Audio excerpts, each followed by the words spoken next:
یہ سورہ سعد ہے جو چل رہی ہے، یہ مکہ شریف میں نازل ہوئی تھی، اور اس کا مزاج گفتگو یہ بتاتا ہے کہ یہ مکی دور کے درمیانی ایام کی صورت ہے۔ کیوں کہ جس زمانے میں سرکار کو برملا طور پر ان سے بات کرنے کا حق حاصل ہے، یہ وہ زمانہ نہیں ہو سکتا جو مکی زندگی کے آغاز کا دور ہو سکتا ہے، کیونکہ اس زمانے میں اس قدر تکلفانہ گفتگو اور اس قدر برملا طور پر برسر میدان کھڑے ہو کر بات کرنا خلاف مصلحت تھا۔ جس وقت اپنی پوری طاقت کو استعمال کر چکے اور اپنی ناکامی کا چہرہ حالات کے آئینے میں اس کی دھندلی سی تصویر دیکھ چکے، اس کے بعد ان سے کھل کر بات کرنے کا زیادہ اچھا چانس تھا۔ اور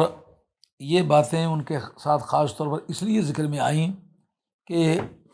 وہ اپنے آپ کو حضرت ابراہیم علیہ السلام کی اولاد جانتے تھے۔ باقی انبیاء و مرسلین علیہم التسلیمات علیہم الصلاۃ والتسلیمات کا ذکر کرتے تھے، اور وقتاً فوقتاً ان سے ہونے والی مزاحمتوں کا بھی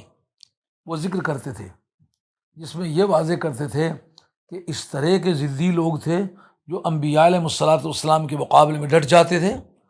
انبیاء علیہم السلام کی جو اطلاعات تھیں علی وجہ البصیرت تھیں، من جانب باری تعالیٰ وہ پیغام پہنچاتے تھے، لیکن ان کے مقابلے میں کھڑے ہونے والے کفار، ان کے پاس بصیرت کا کوئی پہلو نہیں تھا،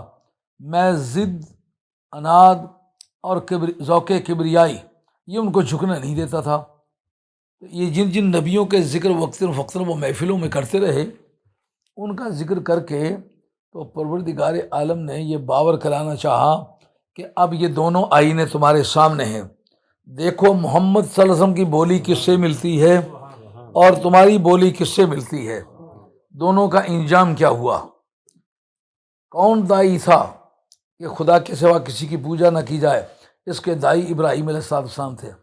کون اس کا منکر تھا جو کہتا تھا مجھے بھی پوجو، ان بتوں کو بھی پوجو؟ تو اب ایک سے زیادہ خداؤں کے مدعی، وہ تو ابراہیم علیہ السلام کے مخالف دھڑے کے لوگ تھے۔ اگر تم اولاد ابراہیم میں سے ہو تو سیدھے اپنے آباء و اجداد کے راستے پر آؤ، اس راستے پر چلو، تو اس طرح کا انجام تمہیں میسر آ سکے گا جس طرح کا انجام حضرت ابراہیم خلیل اللہ علیہ السلام کی ذات بابرکات کو اللہ نے اپنی بارگاہ سے عطا فرمایا۔ اور کام اگر ابراہیم علیہ السلام کے دشمنوں والے کرو اور دعویٰ حضرت ابراہیم علیہ السلام کی دوستی کا کرو، تو یہ تو بالکل ایسی بات ہے جیسا عیسائی اپنے آپ کو عیسائی کہتے ہیں، لیکن کام وہ کرتے ہیں کہ عیسیٰ علیہ السلام آئیں تو مار مار کے جوتے ان کا سر گنجے کر دیں۔ یہ تمہاری پوزیشن ہے۔ تو پھر دیکھیں کہ جو ایک خدا کی دعوت دیتا تھا وہ کن حالات سے گزرا، اتنی مشکلات سے گزرا کہ رہنے والا بغداد کا ہے، اس کو بغداد چھوڑنا پڑا، آ کے سیریا میں آباد ہوا۔ یہ ایک اشارہ لطیف تھا اس امر کی طرف کہ میرے ساتھ جو مزاحمت ہو رہی ہے،